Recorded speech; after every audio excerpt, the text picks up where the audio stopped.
ኢትዮጵያ የካፍ መስራች ሀገር ብትሆንም የቀደመ ተጽዕኖዋን ይዛ በእግር ኳሱ መድረክ ለመዝለቅ የተቸገረች ሀገር ወደ መሆንም ተሸጋግራለች። ከእግር ኳሱ እድገት በተቃራኒው የእግር ኳስ ስፖርት ወዳዱ ኢትዮጵያዊ ብሔራዊ ቡድኑ አንዳንዴ ድል የቀናው ዕለት በፈንጠዝያ ያያጀበ እስካሁን ተጉዟል። ነገር ግን ህዝቡ በሀገሪቱ የእግር ኳስ ስፖርት ከደስታው ይልቅ ቅሬታው ይበዛል። በተለይም የብሔራዊ ቡድኑ ደረጃውን የጠበቀ መጫወቻ ሜዳ በማጣት በውጭ ሀገር ሜዳዎች መጫወቱ ከሽንፈቱ በላይ በእግር ኳስ ቤተሰቡ ውስጥ ቅሬታን የሚፈጥር ሌላኛው ሁነት ሆኖ ይገለጻል። ይህ ችግር በዘላቂነት እንዲፈታ በመንግስት በኩል ተቀርጸው ተግባራዊ መደረግ ከጀመሩ አቅጣጫዎች መካከል አንዱና ዋነኛው የስፖርት መሰረተ ልማትና ማዘውተሪያ ቦታን በዘመናዊ መንገድ ማስፋፋት ይገኝበታል። በዚህ ሪፎርም ወቅት በአዲስ አበባና በሌሎች የክልል ከተሞች የተገነቡ በሺዎች የሚቆጠሩ የማዘውተሪያ ስፍራ ልማቶች ማሳያ ሆነውም ይጠቀሳሉ። እነኚህ የስፖርት ማዘውተሪያ ማስፋፊያዎች የሚያስገኙትን ውጤት በመተማመን የኢትዮጵያ መንግስት የአፍሪካን ዋንጫ ለማስተናገድ ይፋዊ ጥያቄ እስከ ማቅረብም ደርሷል።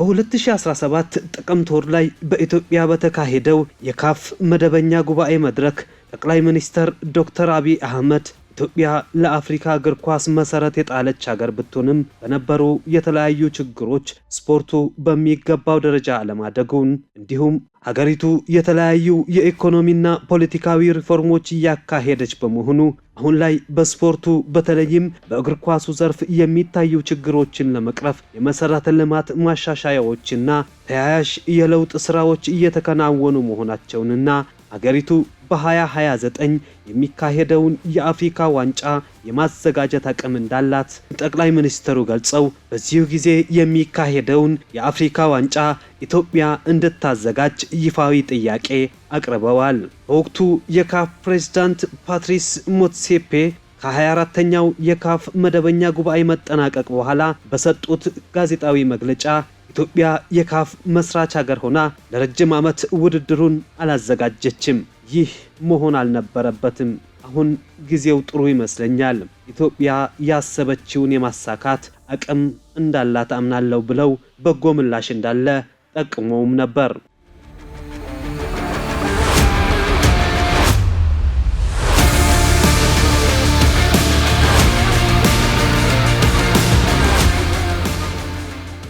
የ2029 አፍሪካ ዋንጫን ለማዘጋጀት 13 ሀገራት ፍላጎት ያሳዩ ሲሆን ኢትዮጵያ አንዷ ናት።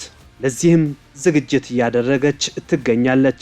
ዓለም አቀፍ ደረጃውን ጠብቆ ከሚገነባው የአዲስ አበባ ስታዲየም ስራ ከማፋጠን ባሻገር የአዲስ አበባና ባህር ዳር ስታዲየም እድሳት ስራዎችን ጨምሮ በሌሎች ክልሎች መሰል ደረጃቸውን የጠበቁ ዘመናዊ ስታዲየሞችን የማስፋፋት ተግባራት በመንግስት ደረጃ እየተከናወኑ ይገኛሉ።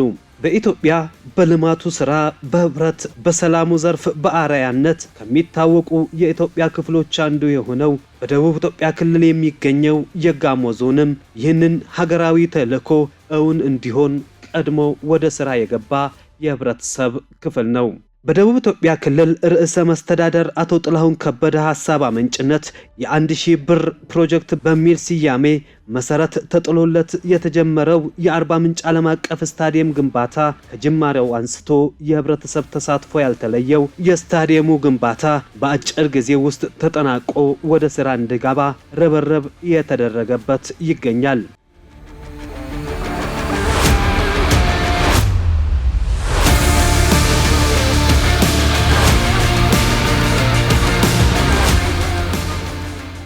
አርባ ምንጭ ዓለም አቀፍ ስታዲየም ፕሮጀክት አጠቃላይ ግንባታ አሁን ባለው ሂደት 14 በመቶ ስራው መከናወኑ በአርባ ምንጭ ከተማ አስተዳደር ይፋ ተደርጓል። እያንዳንዱ የግንባታ ሂደት ከጅማሮው አንስቶ የቁፋሮና የዲዛይን ስራዎች የካፍ ስታንዳርድን አሟልቶ እንዲካሄድ የካፍ ኤክስፐርቶች፣ የኢትዮጵያ አትሌቲክስና የኢትዮጵያ እግር ኳስ ፌዴሬሽን ባለሙያዎች ምክር ታግዞ እየተከናወነ ይገኛል። ሁለቱንም አይነት የእግር ኳስም ይሁን የአትሌቲክስ ውድድሮችን ማካሄድ የሚችል ሜዳ ነው ማለት ነው። በባለቤትነት ደረጃ አርባ ምንጭ ከተማ አስተዳደር፣ በኮንሰልታንትነት ወይም ደግሞ በተቆጣጣሪነት ደረጃ ደግሞ ስታዲያ ኢንጂነሪንግ የተባለ ባለቤቱን በመወከል እዚህ ጋር ቁጥጥር ያደርጋል ማለት ነው። በኮንስትራክሽን ደረጃ ደግሞ ሲሲሲሲ ቻይና ኮሚኒቲ ኮንስትራክሽን ካምፓኒ የሚባለው ድርጅት እየገነባው ነው ያለው ማለት ነው። ከዛ በመቀጠል መጀመረ በሐምሌ ወር ላይ በእኛ በሐምሌ ወር ላይ 2016 ዓመተ ምህረት ላይ ነው የጀመረው። በካፍ ስታንዳርድ ካታጎሪ 3 የሚባለውን ደረጃ የያዘ ነው ማለት ነው። ከዛ በመቀጠል እንደ ዲዛይን ስናየው ምን ያካትታል ይሄ እንትን ካታጎሪ 3 እስከሆነ ድረስ ማሟላት ያለባቸው ክራይቴሪያዎች አሉ እንደ ካፍ። ያኚ ምንድን ናቸው? የራሱ የሆነ ከመጀመሪያ በእንትኑ ስንጀምር ይሄ ስቴዲየም የአገር ውስጥ ሁሉንም አይነት ውድድሮችን ማካሄድ ይችላል። የአትሌቲክስ የሚሆን የፉትቦል ጨዋታዎችን ማለት ነው ያካሂዳል። ከዛ በመቀጠል በአፍሪካ ደረጃ ደግሞ የአፍሪካ የወንዶችን ከማጣሪያ እስከ ሩብ ፍጻሜ፣ የሴቶችን ከማጣሪያው እስከ ሙሉ እስከ ፍጻሜው ድረስ ማካሄድ ይችላል። በወርልድ ካፕ ደረጃ ደግሞ የማጣሪያ ጨዋታዎችን ማካሄድ የሚችል ስቴዲየም ነው። ዋና ሜዳው ስታንዳርድ የሆነ 105 ሜትር በ68 ሜትር ነው። መሮጫዎቹ ደግሞ ባለ 8 መም ወይም ደግሞ ባለ 8 ሌን የሚባሉ ናቸው። አንዱ 1 ሜትር ከ22 ስፋት ያለው ባለ 8 መም መሮጫ ይኖረዋል ማለት ነው። እንደ ስቴዲየም ባለ 2 ደረጃ ስቴዲየም ነው ማለት ነው። 2 ደረጃዎች ይኖሩታል። ጃያንት ስክሪኖች 2 ላይቭ ስትሪም ማድረግ የሚችሉ ጃያንት ስክሪኖች አሉት። 4 ሳይድ ላይ የሚቀመጡ የፍለድ ላይቶች ወይም ደግሞ የማታ ጨዋታዎችን ማካሄድ የሚችሉ የጃያንት የሆኑ ፍለድ ላይቶች ይኖሩታል ማለት ነው። እንደ ሙሉ እንደ ፕሮጀክቱ ይሄ የምንመለከተው ወይም ደግሞ ግንባታ እየተካሄደበት ያለው ዋናው ስቴዲየም ብቻ ሳይሆን በካፍ ስታንዳርድ መሰረት አብሮ ሳፖርቲቭ የሚባሉ ፋሲሊቲዎች መሟላት አለባቸው። እነሱ የትሬኒንግ ሜዳ፣ ፓርኪንግ ስፔስ እና የሰዎች ኢቫኩዌት ሲያደርጉና ሲገቡ ዌይቲንግ ኤሪያ እና መልቲ ምንድነው አክቲቪቲ የሚያካሂዱባቸው አዲሽናል ቦታዎች ዴዲኬት ይደረጋሉ። ከነዛ ውስጥ ይሄኛው የመጀመሪያውን ስቴጅ ይዞ እየተሰራ ያለው ዋና ሜዳው ነው። ግን ይሄ ብቻ ሳይሆን በስተ ሰሜን በኩል ላይ 2 ዋናውን ስቴዲየም እኩል ሳይዝ ያላቸው 2 የትሬኒንግ ሜዳዎች ይኖራሉ። ከሁለቱ ትሬኒንግ ሜዳዎች ውስጥ አንደኛው ባለ 6 መም የመሮጫ ትራክ ይኖረዋል። ያ ደግሞ ለትሬኒንግ የምንጠቀመው ይሆናል ማለት ነው። ከዛ በስተ ምዕራብ በኩል ደግሞ የ1000 መኪናዎችን አኮሞዴት ማድረግ የሚችል ፓርኪንግ ስፔስ ይኖረናል። በስተ ምስራቅ የሰዎች ኢቫኩዌት የሚያደርጉበት ሪክሬሽናል ኤሪያ፣ አውትዶር የተለያዩ አይነት አክቲቪቲዎችን እና ሲምፕል የሆኑ ስፖርት አክቲቪቲዎችን የሚያካሂዱበት ለቀቅ ያለ ስፔስ ይኖረዋል ማለት ነው። ያው እንግዲህ መጀመሪያ ከነበረበት ካታጎሪ በጣም ጨምሯል።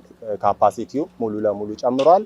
ከዛ በኋላ በፊት ያው ባለ 1 ደረጃ ነበር፣ አሁን ባለ 2 ደረጃ ሆኗል። ያ ማለት በፊት መያዝ ከነበረበት አሁን በጣም የተመልካች አቅሙን ጨምሮ 25000 ሰው ማስተናገድ ችሏል ማለት ነው። ከመንግስት አንፃር ያው እስካሁን የተለያዩ አካላት መጥተው በሞራልም በእውቀትም በሚችሉት ሁሉ ድጋፍ እያደረጉልን ነው ማለት ነው። ከአርባ ምንጭ ከተማ አስተዳደር ጀምሮ የተለያዩ አካላት ከደቡብ ኢትዮጵያ ክልል ፕሬዝዳንት አቶ ጥላሁንን ጨምሮ የኢትዮጵያ የባህልና ስፖርት ሚኒስቴር ዴኤታ ወይዘሮ ሸዊት ሻንካን፣ የኢትዮጵያ አትሌቲክስ ፌዴሬሽን ፕሬዝዳንት አትሌት ስለሺ ስህን፣ የኢትዮጵያ ፉትቦል ፌዴሬሽን አቶ ኢሳያስ ጅራን ጨምሮ የተለያዩ አካላት መጥተው እዚህ በሙያም ይሁን በተለያዩ አይነት ነገሮች ድጋፍ እያደረጉልን ነው። ይሄ ማለት አንዳንድ ስቴዲየሞች ከተገነቡ በኋላ የካፍ ስታንዳርድን አያሟሉምና ወደ ሪዲዛይን እና ሪኮንስትራክሽን ውስጥ እየተገባ ስለሆነ ይሄንን ለመቅረብ ከመጀመሪያው ከዲዛይን ስቴጅ ጀምሮ እነዚህን የመሳሰሉ ኮንቲኒየስ የሆኑ ድጋፎችን እያደረጉልን ስለሆነ ከመንግስት ደረጃ በጣም ጥሩ ሳፖርት አለው ፕሮጀክቱ ማለት ነው። እንደ ሌሎቹ ፕሮጀክቶች ምናልባት የማሟላት ችግር ላይገጥመን ይችላል እስካሁን ባለው ኮንቲኒየስ የሆነ ሳፖርት ማለት ነው። ለስታንዳርድ ሲባል ነው 25000 የሚለው ስታንዳርድ ለማሟላት ነው። አሁን ባለው ኤስቲሜሽን ሩፍ ስትራክቸሩን ፉል ያስቦ 8 ቢሊዮን ብር ኦልሞስት ይፈጃል ተብሎ ፕሮጀክቱ ዲዛይን ተደርጓል። ዲዛይን ተደርጎ ከፕሮጀክቱን ከሚሰራው ኮንትራክተር ጋርም አግሪመንት የተፈጸመው በዛ አግባብ ነው 8 ቢሊዮን ብር። ይሄ ደግሞ የፊፋና የካፍን ስታንዳርድ መሰረት ያደረገ ካቴጎሪ 3 ነው። አሁን አንድ ነገር እዚህ ጋር እንደው ልጁ ያላነሳው ላንሳላችሁ። ብዙ ስታዲየሞች ይገነቡና ከተገነቡ በኋላ የፊፋ ሰዎች ወይም ሃየር ኤክስፐርቲስ መጥተው ሜዳውን አይተው ምኑን አይተው አዎ ይሄ የፊፋን ስታንዳርድ ያሟላል ይላሉ። የኛ ግን እንደዛ አይደለም። ገና መሬቱ ላይ የመጀመሪያ ቁፋሮ ከማረፉ በፊት የካፍ ሰዎች አትሌቲክስ ፌዴሬሽን እና እግር ኳስ ፌዴሬሽን ሰዎች መጥተው ቁፋሮ ሳምፕል ሲወሰድ መሰረት ሲጣል ጀምሮ አይተውታል። ዳት ሚንስ ጅማሮ የካፍ ስታንዳርድን እያሟላ እንዲሄድ መሰረት እየተጣለ ሄዷል። ስለዚህ at the end of መጨረሻ ላይ ሲገነባ የካፍ ስታንዳርድ ያሟላ እንጂ ምለው ገና ለማሟላት ለውድድር የሚቀርብ አይደለም። ስለዚህ ከታች ጀምሮ እየተሰራ የሚመጣ እንደሆነ እንድታውቁ ያስፈልጋል። ስለዚህ እያሟላ ይሄዳል ማለትም ከመሰረቱ ጀምሮ የካፍ ስታንዳርድን አሟልቶ የሄደ የስታዲየም ግንባታ እንደሆነ ልትረዱ ይገባል። ውስጡ ቅድም ልጁ ሲነግራችሁ የካፍ ኤክስፖርቶችን የኢትዮጵያ አትሌቲክስ ፌዴሬሽንን ቅድም ነግሬያችኋለሁ። እነዚህን ሰዎች ይዞ የጀመረ ስለሆነ አሁን የስታንዳርድ ጉዳይ ጥያቄ አይሆንም። ዋናው ስታዲየም 106 ሜትር በ65 ስታንዳርድ ይሆን አሁን የዓለም ዋንጫን የሚያስተናግድ ስፋት ያለው ማለት ነው። በዙሪያው 8 መሞች አሉት። አትሌቲክስንም በስታንዳርድ ደረጃ ላይ ያስተናግድ የሚችል የትሬኒንግ ሜዳዎቹ 2 እንደሆኑ ቅድም አንዳንዴ ሁሉም ሰው የሚያስበው እችኛውን ሜዳ ብቻ ስለሆነ ከዚህ ሜዳ ከኩልፎ ጥግ በታች ያለው 200 ሜትር ማለትም ከስታዲየሙ ሴንተር 300 ሜትር ራዲየስ ያለው ዙሪያውን ያለው ኤሪያ በሙሉ ኢቫኩዌት ይደረጋል፣ ይነሳል። እዛ ቦታ ላይ ሴትል የሚያደርግ የፕሮጀክቱ አካል የዚህኛው የፕሮጀክት አካል የስታዲየሙ ግንባታ ስራ በተያዘለት ጊዜ ለማጠናቀቅ የተለያዩ የህብረተሰብ ንቅናቄ ስራዎች ተጀምረዋል። ከመነሻው 6000 ተመልካች የመያዝ አቅም እንዲኖረው ታስቦ የተጀመረው ይህ ፕሮጀክት በተመልካች ቁጥርና በፋሲሊቲ ዓለም አቀፍ ደረጃውን ጠብቆ የአፍሪካ ዋንጫ ሩብ ፍጻሜና የዓለም ዋንጫ ማጣሪያ ጨዋታዎችን የማስተናገድ አቅም እንዲኖረው ተደርጎ የግንባታ ዲዛይኑ እንዲሻሻልና 25000 ተመልካች እንዲያስተናግድ ተደርጎ እየተገነባ ይገኛል።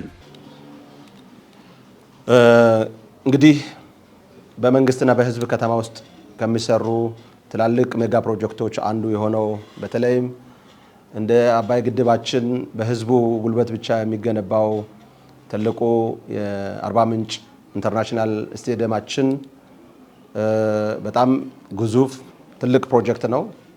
ይሄ ፕሮጀክቱን ስንጀምር የነበረን ሀሳብ 6000 ሰዎችን የሚችል ወይም 6000 መቀመጫ ያለውን ፕሮጀክት ለመገንባት አስበን አቅደን የ1000 ፕሮጀክት ብለን ህዝባችን የሚሰራው ፕሮጀክት ነው ብለን ወደ ንቅናቄ መግባታችን ይታወቃል። ይሁን እንጂ አሁን ባለው ሁኔታ ስቴዲየሙ የካፍን መስፈርት ማሟላት ስለሚጠበቅበት እንደገና ደግሞ በዓለም ደረጃ የሚካሄዱ ጨዋታዎችን እንዲያካሂድ ሀሳብ አዳጊ ሀሳብ ስለመጣ በዚህ ሀሳብ መነሻነት ውይይት ካደረግን በኋላ መጀመሪያ የነበረው 6000 መቀመጫ ወደ 25000 ከፍ እንዲል ስንስማማ ለስራው የሚያስፈልገው ፋይናንስን በዚህ ልክ አድጓል ማለት ነው። ስለዚህ በአሁኑ ሰዓት ይሄ ሜጋ ፕሮጀክት እስከ 8 ቢሊዮን የሚፈጅ በጣም ዘመናዊ በውስጡ የኳስ መጫወቻ ሜዳ ብቻ ሳይሆን ከ8 በላይ የመሮጫ ትራኮች ያሉት ከ25 በላይ መግቢያ መውጫ ያለው ከ1000 በላይ የመኪና ፓርኪንግ ቦታ ያለው በውስጡ ሌሎች በጣም ብዙ ፋሲሊቲ ዘመኑን ያዋጁ እስከ ቫር ቴክኖሎጂ ድረስ ያለውና በጣም ዘመናዊ በቴክኖሎጂ የተደገፈ ስቴዲየም ስለሆነ ይህ ስቴዲየም አገር አቀፍ ሀገራዊ ዓለም አቀፍ ውድድሮች የምናካሄድበት በጣም ትልቅ ስቴዲየም ነውና ይህን ስቴዲየም የዲዛይን ለውጥ የተደረገበት ትልቁ ምክንያት በሀገራችን ያሉ በተለያዩ አካባቢ ያሉ ስቴዲየሞች ላይ የሚነሱ ቅሬታዎችን ለመቅረፍና ህንፃዎቹ ከተገነቡ በኋላ በካፍና በፊፋ ስታንዳርድ የተባለ ብዙ አላስፈላጊ ወጪዎች በኋላ ስለሚወጡ ያን ለማስቀረት ከኋላ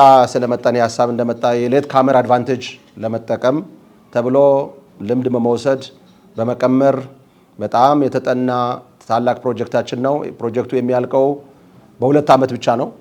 በዚህ 2 ዓመት የ8 ቢሊዮን ፕሮጀክት ለመጨረስ በህዝብ የሚሰራ ፕሮጀክት ስለሆነ እጅ ለእጅ ተያይዘን ተቀናጅተን ጠንክረን መሄድ እንዳለብን በዚህ አጋጣሚ ለማሳሰብ ፈልጋለሁ።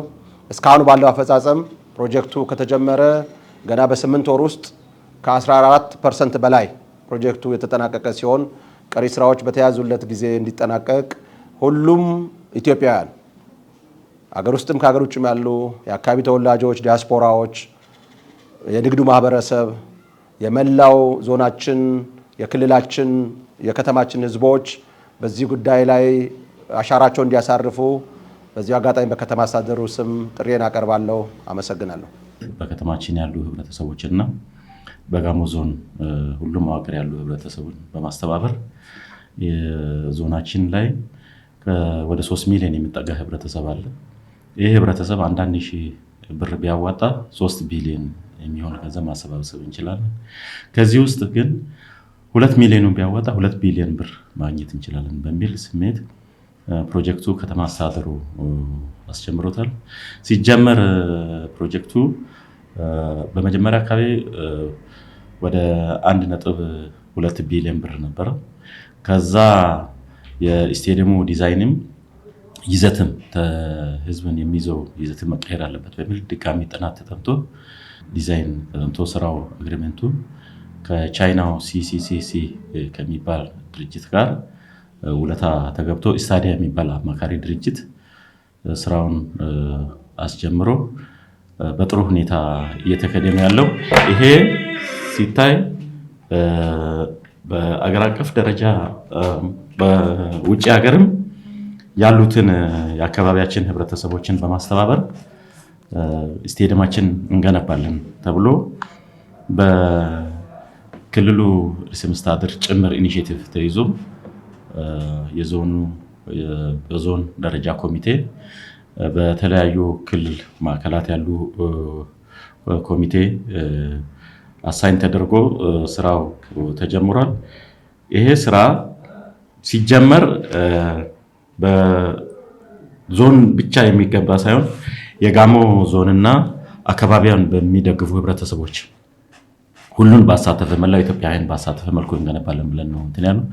ለዚህ መጀመሪያ አርአያ ለመሆን የከተማው አስተባባሪ አካላት የ3 ወር ደሞዛቸው መጀመሪያ አስተባባሪ ከራሱ ሞዴል መሆን አለበት ተብሎ የ3 ወር ደሞዝ በመልቀቅ ካቢኔው የ2 ወር ደሞዝ እና አጠቃላይ አመራር ደግሞ የ1 ወር ደሞዝ በመልቀቅ ግንባታው እንዲጀመርና ህብረተሰቡን ደግሞ እያንዳንዱን በነቂስ በማሳተፍ ሁሉም ሰው ያቅሙን ያህል እንዲያወጣ ተደርጎ ለቀበሌያት ኮታ ተደልድሎ እያንዳንዱ ቀበሌ ምን ያህል መሰብሰብ አለበት ተብሎ እቅድ ተሰጥቶ ወደ ተግባር ተገብቶ ፕሮጀክቱ በጥሩ ሁኔታ እየተሰራ ነው ያለው። በህብረተሰቡ ተሳትፎ ለመገንባት ታቅዶ የተጀመረው ይህ ግዙፍ ፕሮጀክት የ1000 ብር ፕሮጀክት በሚል ስያሜ ነው የተጀመረው። በዚህም የተለያየ የህብረተሰብ ክፍሎችን አሳትፏል። ስታዲየሙ የጋሞ ዞን ብሎም የኢትዮጵያ ከፍታ የሚያሳይ የትብብር ፕሮጀክት ነው። ለስታዲየሙ ጠቅላላ ወጪ 8 ቢሊዮን ብር የሚያስፈልግ ሲሆን በእስካሁን ግንባታ ከ1.2 ቢሊዮን ብር የሚበልጥ በጀት ወጥቶበት ስራው እየተፋጠነ ይገኛል። በሚቀጥሉት 2 ወራት ደግሞ ለግንባታው የሚያስፈልገው ጠቅላላ በጀት ውስጥ 3 ቢሊዮን ብር ለመሰብሰብ ታቅዶ ሁሉ አቀፍ ርብርቡ ቀጥሏል። ዞናችን ብሎም በክልላችን ትልቁ ፕሮጀክት የምንለው የአርባ ምንጭ ስቴዲየም ቀደም ሲል በክቡር ፕሬዝዳንታችን ሀሳብ አመንጭነት ወደ ግንባታ የገባው ይህ ፕሮጀክት አጠቃላይ በጀት ቀደም ሲል 8 ቢሊዮን ነበረ። ያ ደግሞ አሁን የተወሰኑ ስራዎች በፌዝ በደረጃ ለመስራት ስለታቀደ የመጀመሪያውን ዙር በ6 ቢሊዮን ለማጠናቀቅ ይሄን ደግሞ ሀብቱ የሚሰበሰበው ከዞኑ ህብረተሰብ ከዞኑ ውጪ በደቡብ ኢትዮጵያ ክልል በፌደራልና ከፌደራል ባሻገር ከባህር ማዶ ያሉ ትውልደ ኢትዮጵያውያንንም ሆነ ሌሎችንም በዚህ ፕሮጀክት ላይ ሊያግዙ የሚችሉ አቅሞችን በሙሉ መጠቀም የሚያስችል የገቢ አሰባሰብ ስልት ቀይሰናል ማለት ነው። ይሄን የገቢ አሰባሰብ በዚህ 2 ወር ውስጥ እስከ ሰኔ 15 ድረስ አሁን ግብ አስቀምጠናል። ጊዜያዊ የዚህ ማስተባበሪያ ፕሮጀክት ኦፊስ ያቋቁመናል። ይሄም ፕሮጀክት ኦፊስ ስራ የሚጀምር ነው የሚሆነው። የሀብት አሰባሰቡን ሂደት ሪፖርት የተደረገ በየወረዳው በየዞኑ በየክልሉ እንዲሁም ከክልሉ ውጪ በተለይም የኛ ማህበረሰብ የሚገኝበት በብዛት የሚገኝበት አዲስ አበባ በቅርቡ መድረክ የምናዘጋጅ መሆኑ አርሶ አደሩም ተማሪውም የንግዱ ማህበረሰብ በተለያዩ በዞናችን በኢንቨስትመንት የተሰማሩ የትራንስፖርት ማህበራት ማዕድን በማምረት ላይ የሚገኙ ባለሀብቶች በርካታ የገቢ መሰረቶችን ለይተናል። በዚህ መሰረት ሁሉም የድርሻውን እንዲወጣ በዚህ አጋጣሚ ጥሪም አቀርባለሁ። ፕሮጀክቱ የጋራ ፕሮጀክታችን ነው። ለዚህ ለስቴዲየማችን አሻራችን እናሳርፍ የሚል መልእክት አስተላልፋለሁ። የአርባ ምንጭ ከተማ ሁለገብ ስታዲየም የካፕ ስታንዳርድን የጠበቀ ነው። ለዛ ያው ሀብቱም እኛ ነን፣ ምንሰራውም ህዝቡ ነው። ጠቅላላ ከደቡብ ኢትዮጵያ ክልል ጀምሮ በተለይ የአርባ ምንጭ ከተማ ላይ ሀብት ያሰባሰቡ እንደ ዞንም ጋሞ ዞን ሰፋ ብሎ ተጀምሯል። ፕሮጀክቱ ሲጀመር 1000 ፕሮጀክት ብሎ 1 ቢሊዮን ነው የታቀደው። አሁን በደረሰ ነው ወደዛ ስታንዳርድ ለማድረስ 8 ቢሊዮን ደርሷል።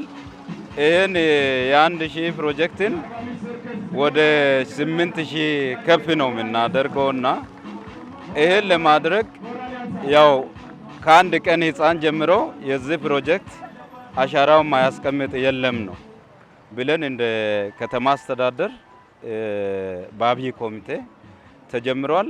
ከዛ አንዱ ዛሬ የምናየው የነጭ ሳር ቀበሌ አስተዳደር ሞተር ዕጣ ነው። በሁሉም በከተማችን 8 ቀበሌ ላይ እንደዛ አይነት ኩነት ተጀምሯል። ለአብነት ሲቀላ ቀበሌ ሊስትሮ መጥረግ፣ ሆቴሎች ላይ ጠረጴዛ መጥረግ፣ ብሔረ እድገት በር ጨቃ ኑና ጠጡ ስታዲየማችን ላይ አሻራ እናስቀምጥ። ተመሳሳይ መልክ በሁሉም ቀበሌ በሁሉም ማህበራዊ መሰረት ንቅናቄው ተጀምሯል። አርባ ምንጭ ስታዲየም ግንባታ ጋር ተያይዞ የተለያዩ የግንዛቤ ማስጨበጫ ስራዎች እየተሰሩ ነው። እነዚህ የግንዛቤ ማስጨበጫ ስራዎች በተለያዩ አማራጮች በሶሻል ሚዲያ፣ በኤሌክትሮኒክስ ሚዲያ፣ በተለያዩ ሚዲያዎች ብቻም ሳይሆን በየቀበሌው ባሉ ማህበረሰባችን ውስጥ ባለ አደረጃጀት ጭምር የግንዛቤ ስራዎች እየተሰሩ ነው። ያው ይሄ ስታዲየም እንደሚታወቀው የካፍ ስታንዳርድን ከፍ ሲልም ደግሞ ዓለም አቀፍ ሀገር አቀፍ ውድድሮች ሊካሄዱበት በሚችሉ ስታንዳርዶች እየተገነባ እንደመሆኑ የኔ ነው የሚል ስሜት ማህበረሰብ ውስጥ መፍጠር ተችሏል። በተለያዩ የግንዛቤ ስራዎች፣ የህዝብ ግንኙነት ስራዎቻችን ይህንን ደግሞ በተለያዩ ንቅናቄዎች ማረጋገጥ ችለናል። የተለያዩ ኢኒሼቲቮችን በመፍጠር በየቀበሌው ኑ ጨቃ ጠጡ፣ ለስታዲየማችን አሻራችሁን አሳርፉ፣ ጫማ በመጥረግ ሊስትሮ በመሆን አመራሩ ማህበረሰቡ የተለያዩ ስራዎችን እየሰራ ይገኛል። በዚህ ተግባር ውስጥ ያልተሳተፈ የማህበረሰብ ክፍል የለም። ህፃንም፣ አዋቂም፣ ወጣትም፣ ሽማግሌም ሁሉም ማህበረሰብ በሚቻል ደረጃ አስተዋጽኦ እያደረጉ ነው የሚገኙት። በዚህም ደግሞ በአርባ ምንጭ ከተማ ብሎም በጋሞ ዞን ባለው ማህበረሰባችን እጅግ ኩራት ይሰማናል። ያው እንደሚታወቀው አርባ ምንጭ ሁለገብ ስታዲየም ግንባታ የሚካሄደው በአርባ ምንጭ ነዋሪዎች ነው። ለሚካሄደው የሚሰራው በህዝቡ ተሳትፎ ነው። ከተሳትፎ አካል አንዱ የሆነው የማህበረሰቡን ንቅናቄ በማድረግ ለዚህ ተግባር ከህብረተሰቡ የተለያዩ ፍየሎችን፣ ሙዞችን፣ አልባሳትን፣ ቡልኮችን ህዝቡ የተሳተፈ ነው ያለው። እንደ ቀበሌ ደግሞ ለዚህ ስታዲየም ገቢ እናሰባስባለን ብለን ያቀድነው 24 ሚሊዮን ብር ነው። ከዚህ ከ24 ሚሊዮን ብር እንደ ጅማሮ አሁን 3 ሚሊዮን ብር ገቢ አድርገናል። ሂደቱ እየቀጠለ ነው ያለው። የህዝብ ንቅናቄው እስከታች ድረስ በየአደረጃጀቱ እየወረደ ነው ያለው። ሁለንተናዊ ድጋፋቸውን ለስታዲየሙ እያደረጉ ከሚገኙ የከተማ ነዋሪዎች መካከል አንዳንዶቹ የአርባ ምንጭ ዓለም አቀፍ ስታዲየም ግንባታው በተቀመጠለት ጊዜ ተጠናቆ እንዲያበቃ እምነት እንዳላቸው ይገልጻሉ። ስታዲየሙ የአርባ ምንጭ ኢኮኖሚያዊና ማህበራዊ እንቅስቃሴ ከማፋጠንም በላይ አርባ ምንጭ ለሀገሪቱ ስፖርት የምታበረክተውን ተተኪ ስፖርተኞች ቁጥር በበለጠ በማሳደግም ድርሻው የጎላ መሆኑ ይገልጻሉ።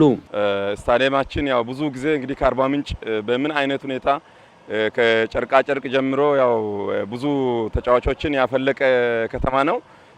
ቁጭታችንን ልንወጣ ደግሞ ዛሬ የስታዲየም ችግር የነበረብን ነው። አሁን በሚገርም ሁኔታ ከ8 ቢሊዮን በላይ በሚሆን ከተማው ያው የተንቀሳቀሰና እያስገነባ በፍጥነትም እየሄደ ይገኛል። ከሲሲሲ ካምፓኒ ጋር ከተማው እያደረገ ያለውን ለመደገፍ እኛ ደግሞ የአቅማችን ያን ከዚህ በፊትም በተለያየ 1000 ብር ንቅናቄው ላይም ተሳትፈናል።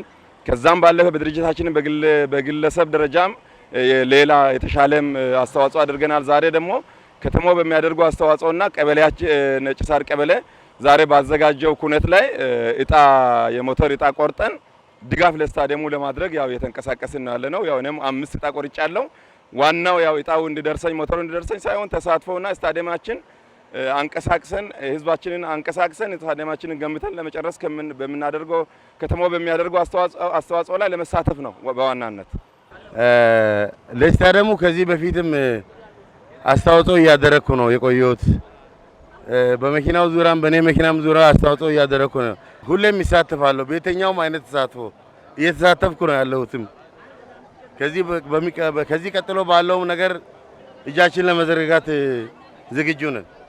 እኔ ባለኝ አቅም ከዚህ በፊትም አዋጥቼ ሰጥቻለሁ። አሁንም ድጋሜ ስጠየቅ ደስተኛ ሆኜ ነው የመጣሁት። ይሄ ደግሞ እንዲሳካ ኢትዮጵያ በስኬት በልማት ስኬት አባይ ግድብ ገድባለች። ለአርባ ምንጭ እንደ አባይ ግድብ ነው የምናስባት። አባይ ግድብ ተጠናቋል። እኛ ስቴዲየማችን እንጨርሳለን እና አካባቢው ደግሞ አርባ ምንጭ በስፖርት ከዚህ በፊት ታውቋል። እንዲታወቅም የሚገባው ነገር የምንችለውን ሁሉ እናደርጋለን። ልጆቻችን ያደርጋሉ፣ እኛም እናደርጋለን። ይሄ እኔ ቢሆን የአርባ ምንጭ ከተማ አንድ ልጅ መግባት ሲደርስ የታጥባል፣ ይለበሳል። ገና አርባ ምንጭ ገና ሙሽራ ነኝ። አርባ ምንጭ ሙሽራ እኮ ነው።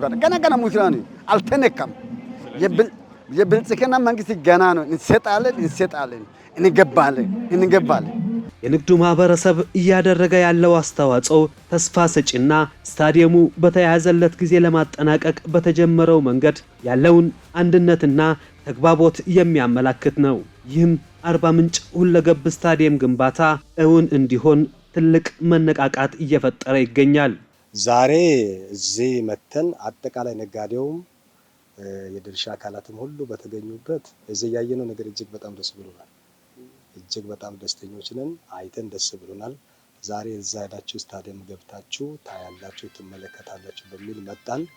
አየን። የተሰራውን ስራ በማየት እጅግ በጣም ደስ ብሎናል።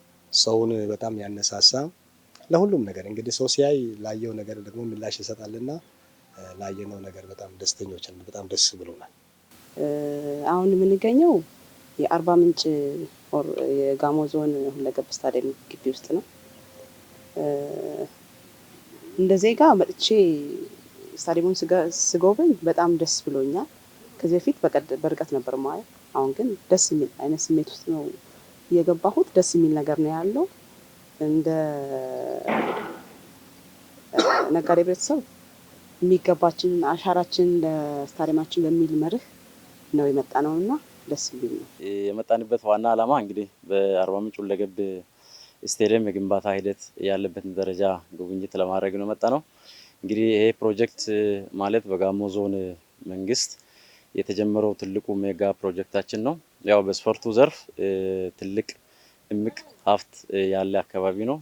የተለያዩ ስፖርተኞችን ለሀገርም ጭምር ያበቃን አካባቢ ከመሆኑ ጋር ተያይዞ ግን ስቴዲየም ካለመኖሩ የተነሳ የረዥም ጊዜ ቁጭት እንደነበር ሁላችንም እናውቃለንና ይሄን ቁጭት ወደ ተግባር በመቀየር ትልቅ ሁለገብ ስቴዲየም ካፍ ስታንዳርድን ያሟላ ስቴዲየም እንግዲህ ግንባታ ተጀምሯልና ይሄ ግንባታ በአጠቃላይ እንግዲህ በህዝባችን ተሳትፎ ከዳር እስከ ዳር ያለውን የጋሞን ህዝብ መላው ኢትዮጵያ ውስጥ ያለውን ህዝብ በማስተባበር ሀብት በማሰባሰብ የሚገነባ እንደሆነ ይታወቃልና ለዚህ የሚሆን ሀብት ለማሰባሰብ እንግዲህ አሻራችን ለስቴዲየማችን በሚል መሪ ቃል የተጀመረውን የሀብት ማሰባሰብ ሂደትን እንግዲህ ከተቀላቀልን ቆይተናል። ለዚህ ዛሬ ላይ ከንግዱ ማህበረሰብ ጋር የሀብት ማሰባሰብ ፕሮግራም ነው ያለንና ሀብት በአሰባሰብ ሂደቱ ውስጥ ከመግባታችን በፊት ስቴዲየሙ ያለበትን የግንባታው ደረጃ ያለበትን ሁኔታ በአካል ወርዶ መድረክ ላይ ከምናደርግ በአካል እዚሁ መጥቶ የንግዱ ማህበረሰብ ተመልክቶ የራሱን አሻራ እንዲያስቀምጥ ያለመ ጉብኝት ነው እያደረግን ያለነውና በተለይ በጉብኝት ሂደታችን ውስጥ እዚህ ከመጣን በኋላ ያየናቸው ነገሮች እጅግ በጣም ደስ የሚሉ እጅግ በጣም በተቀናጀ ሁኔታ ፕሮጀክቱ እየተመራ እንዳለ ከግንባታ ጥራትም ከማቴሪያል ጥራትም አንጻር ስቴዲየሙ የውስጥ አደረጃጀቱንም ጭምር ያየንበት ስታንዳርዱን ጠብቆ የሚደረግ ግንባታ በመሆኑ የንግዱ ማህበረሰብ እጅግ በጣም የተደሰተበት እንደ ወረዳም እኛ ቀጣይ ለምናደርገው ለሀብት አሰባሰብ አሁን ኦልሬዲ ጀምረናል። ለዛም ጭምር መነሻ የሚሆን እውቀትም ጭምር ያገኘንበትና በፕሮጀክቱ አፈጻጸም ሂደት ውስጥ በ8 ወር እስከዚህ መድረሱ እጅግ በጣም የሚገርም ፍጥነት ላይ በሚገርም ሁኔታ እየተሰራ ያለ ስቴዲየም መሆኑ እዚህ መተን በአካል ማየታችን እጅግ በጣም እኛንም ለሀብት አሰባሰቡም ለሌሎች ስራዎችም የሚያነሳሳ ተግባር ያየንበት ነው። ህዝቡን እያስጎበኘን ነው ያለ ነው። ይሄ የኔ ነው የሚለውን ባለቤት እንደሆነ ህዝቡ እንዲያውቅ የሚያዋጣው ገንዘብ ደግሞ በምን ያክል ደረጃ እንደደረሰ ሞቢላይዝ እያደረገ ነው። በየአደረጃጀቱ እያስጎበኘን ባለንበት የአርባ ምንጭ ሁለገብ ስታዲየምን ለማየት የምዕራብ አባያ ወረዳ ነጋዴዎች ናቸው የመጡትና ሌላው ወረዳዎችም ነጋዴዎችን በማስተባበር ይሄን ነገር እንዲያሰሩ ባጭሩ የማስተላልፈው መልእክት ይሄ ስታዲየም የኔ ነው፣ አሻራችንን እኛ ማስቀመጥ አለብን የሚሉ ሁሉም እውቀት ያለው በእውቀቱ ገንዘብ ያለው በገንዘቡ የዚህ ስታዲየም ደጋፊ የአካባቢው የጋሞ ተወላጅ በውጭም በኢትዮጵያ ውስጥ ያሉትም ሁሉም እንዲደግፉ የሚል መልእክት ለማስተላለፍ ፈልጋለሁ። ይህንን ፕሮጀክት እያንዳንዱ የንግዱ ማህበረሰብ፣ እያንዳንዱ አርሶ አደር፣ እያንዳንዱ ታዋቂ ሰዎች በዚህ አጋጣሚ ከጋሞ ዞን ይህን ከሚያስተባብሩ አካላት ጋር ስልክ ብንለዋወጥና ነጋዴዎቻችን እያመጣን በፕሮግራም ብናሳያቸው ቢያዩ ታች ቢያደጉ በእነሱም ውስጥ የሆነ ነገር ይጭራል የሚል ሀሳብ አለኝ። በጣም ደስ ብሎኛል። ለጊዜው ከሌላው ነጋዴው ጋር እስክታተፍ ድረስ አሁን ለጊዜው 50 ሺህ ብር እሰጣለሁ። በጣም ስለተደሰቱኝ ማለት ነው። ቀሪ ጊዜዎቻችን ወደ 3 ቢሊዮን ነው የሚጠበቅብን። ያንን በአጭር ጊዜያት ውስጥ ለማህበረሰባችን በማውረድ በማከፋፈል አስፈላጊውን ተግባር በማድረግ እንጨርሰዋለን በሚል የንግዱ ማህበረሰብ በጋራ በመሆን ቀሪ ስራዎቻችን ምንድናቸው የሚለውን ነገር በደንብ ለይተን ለንግዱ የሚገባውን የንግድ ሽፋን ወይም ደግሞ ንግዱ ማህበረሰብ ምንድነው የሚጠበቀው፣ ቀሪ ስራው ምንድነው፣ ስንጀምር አብረን ነው የጀመርነው፣ ስንጨርስ ደግሞ በጋራ መጨረስ ስላለብን የቀጣይ አቅጣጫዎችን ተነጋግረን ለእያንዳንዱ ወረዳና ለእያንዳንዱ ከተማ አስተዳደር የየራሱን ድርሻ በመከፋፈል ቀጣይ በመጨረስ እንደምንገናኝ የጋራ አድርገን መድረኩን አጠናቀናል። ከንግዱ ማህበረሰብ የሚጠበቀውን ገቢ ለመሰብሰብ አስፈላጊ የሆኑ አካላትን ነው የወረዳና የከተማ አስተዳደሮች ንግድና ዘርፍ ማህበር ምክር ቤት አመራሮችና የወረዳና ከተማ ንግድ ጽሕፈት ቤት ኃላፊዎችና ገቢ ኃላፊዎች እንዲሁም የዚህ የስታዲየሙ አምባሳደር ሆነው ገቢ ሊያሰባስቡ የሚችሉ አካላትን ነው። ከዚህ ንዑስ ዘርፍ የሚጠበቀው ትልቅ ገቢ ነው። ቢያንስ ከ30 ሺህ በላይ ነጋዴዎች ግብር ከፋዮች አሉ። ከነዚህ የሚጠበቅባቸውን ገቢ ሰብስበን ለስታዲየሙ ለማዋል ነው። በውይይት ላይ እንደሚገለጸው ቃል እስከ መግባት እኔን አክል ከፍላለሁ ሄጄም አስከፍላለሁ የሚል ጥሩ ነገሮችን ያቀረቡ ነው። ከነገ ጀምሮ ቀጥታ ወደ ገንዘብና ሀብት ማሰባሰብ ስራ እንገባለን። ለአርባ ምንጭ ዓለም አቀፍ ስታዲየም ግንባታ የተጀመሩ የገቢ ማሰባሰቢያ መድረኮች ከገንዘብ ምንጭነት ባሻገር ህዝብ በአንድነት ከተነሳ የማይቻል ጉዳይ እንደሌለ ተጨባጭ አመላካች ነው። አርባ ምንጭ ዓለም አቀፍ ስታዲየም ግንባታ የጋሞ ዞን ብቻ ሳይሆን በርካታ ኢትዮጵያውያን የሚሳተፉበት የአንድነት ፕሮጀክት ነው። በእግር ኳስ የቀደመ ስም የነበራት ኢትዮጵያ ወደ ዓለም አቀፍ የስፖርት መድረክ ከፍታ ዳግም እንድትመለስ የስፖርት መሰረተ ልማት አንዱና ወሳኝ ጉዳይ ነው። በመሆኑም የአርባ ምንጭ ስታዲየም ግንባታ ለኢትዮጵያ ስፖርት የራሱን አሻራ ማሳረፍ የሚችል ትልቅ የኢትዮጵያ ፕሮጀክት በመሆኑ ለስታዲየሙ ግንባታ የሚደረግ ድጋፍ ተጠናክሮ እንዲቀጥል በማስገንዘብ ዝግጅታችንን በዚህ እንቋጫለን።